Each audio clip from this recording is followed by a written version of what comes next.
राधे राधे, नमस्ते। स्वागत है आपका हिंदी टीचर्स एकेडमी में। तो आज हम देखेंगे कि मेंस की कॉपी लिखी कैसे जाती है। अब तक मैंने दिखाया कि आप लोगों ने अपनी कॉपी में क्या क्या त्रुटियां की थी, लेकिन आज आप लोगों को एक प्रारूप दिखा देते हैं कि कैसे कॉपी लिखनी है और एक अच्छी कॉपी कैसी होती है।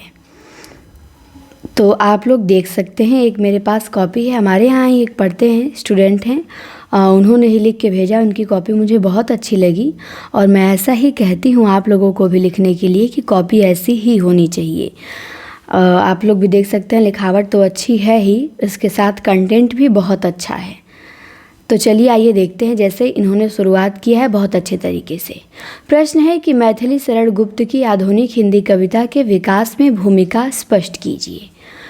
तो इन्होंने लिखा है, शुरुआत किया है कि पद्म विभूषण राज्यसभा के माननीय सदस्य, हरिगीतिका के बादशाह, अंत्यानुप्रास के स्वामी और खंड काव्य सम्राट एवं नारी उद्धारक राष्ट्रकवि मैथिली शरण गुप्त, जिनका ब्रैकेट में डेट ऑफ बर्थ भी दिया है और इनका निधन कब हुआ था ये भी बताए हैं कि 1886 से 1964। आधुनिक हिंदी कविता विशेषकर द्विवेदी युग में खड़ी बोली को प्रतिष्ठित करने वाले सबसे महत्वपूर्ण स्तंभ हैं। कविता से जन जागरण का काम यदि किसी ने सबसे अधिक सफलता के साथ किया तो वे गुप्त जी ही थे। इन्होंने अपनी रचनाओं जैसे भारत भारती, फिर डेट भी दिखा दिए हैं, इसके माध्यम से देश प्रेम, राष्ट्रीय चेतना और गांधीवादी मूल्यों के काव्य में पिरोया। साकेत द्वारा नारी पात्रों को केंद्र में लाया और अपनी रचना यशोधरा पंचवटी से सांस्कृतिक पुनर्जागरण व मानवीय संवेदनाओं को नया रूप दिया। इन्होंने साहित्य उद्देश्य पे बल दिया। लिखा है कि केवल मनोरंजन न कवि का कर्म होना चाहिए, उसमें उचित उपदेश का भी मर्म होना चाहिए। तो देख सकते हैं शुरुआत कितनी ज़बरदस्त है और ब्लैक पेन का, ब्लू पेन का यूज कैसे करना है ये भी देख लीजिए, कितना अच्छे तरीके से किया गया है। जो इम्पोर्टेंट, अब पेन भी आप लोग अच्छा नहीं लेते हैं, ब्लैक पेन होना चाहिए जो थोड़ा लिखने पे समझ में आए कि ब्लैक है। कुछ लोग इतना पतला ले लेते हैं समझ नहीं आता है, तो समझ में भी आ रहा है, अच्छा भी लग रहा है। कुछ लोग कहते हैं मैम ब्लैक पेन नहीं यूज करना है। अरे करना है भाई, पेन बदलने के लिए नहीं किया जाता है कि पेन बदलने में टाइम लगता है, लेकिन यदि आपकी आदत है लिखने की तो टाइम क्या लगेगा वहाँ, ऐसा थोड़ी है कि टाइम लग जाएगा। तो आप लिख सकते हैं स्पीड में भी, पेन बदल के भी। पेन बदलने से थोड़ा अच्छा लगता है, चीज़ें हाईलाइट हो जाती हैं। नहीं तो फिर शुरुआत में लास्ट में हम ठीक ठीक से लिख देंगे, बीच में अपना केवल ब्लू पेन से लिख देंगे, जैसा टाइम रहेगा वैसा करेंगे। तो देखिए इन्होंने लिखा है, आगे देखिए, आधुनिक हिंदी कविता में विकास की भूमिका। इसे निम्नांकित बिंदुओं द्वारा स्पष्ट किया जा सकता है। गुप्त जी ने ब्रज भाषा के स्थान पे खड़ी बोली हिंदी को काव्य भाषा के रूप में स्थापित किया। सरस्वती पत्रिका के माध्यम से उनकी रचनाओं ने इसे परिष्कृत और लोकप्रिय बनाया। इनकी खड़ी बोली की पहली कविता हेमंत 1905 में प्रकाशित हुई। यहाँ पे जो हेडिंग है आधुनिक हिंदी कविता में विकास की भूमिका, ठीक है, यहाँ पे ये होता तो और ज़्यादा बेटर रहता, आधुनिक हिंदी कविता के विकास में गुप्त जी की भूमिका, ये भी ठीक है, लेकिन गुप्त जी की भूमिका रहता तो आधुनिक हिंदी कविता के विकास में गुप्त जी की भूमिका तो ज़्यादा और बेटर रहता, ये भी ठीक है। फिर है भारत भारती के माध्यम से उन्होंने देश के गौरवशाली अतीत, वर्तमान दुर्दशा और उज्जवल भविष्य की समस्या को उठाया, जिसने स्वतंत्रता आंदोलन में राष्ट्रभक्ति का संचार किया। गुप्त जी का काव्य केवल सौंदर्य बोध नहीं बल्कि लोक मंगल, नैतिक आदर्श और मानवतावादी दृष्टिकोण से प्रेरित था। जैसे यहाँ पे उज्जवल मिस्टेक हो गया इनसे वर्तनी में, तो इन्होंने वाइटनर लगा के सुधारा है।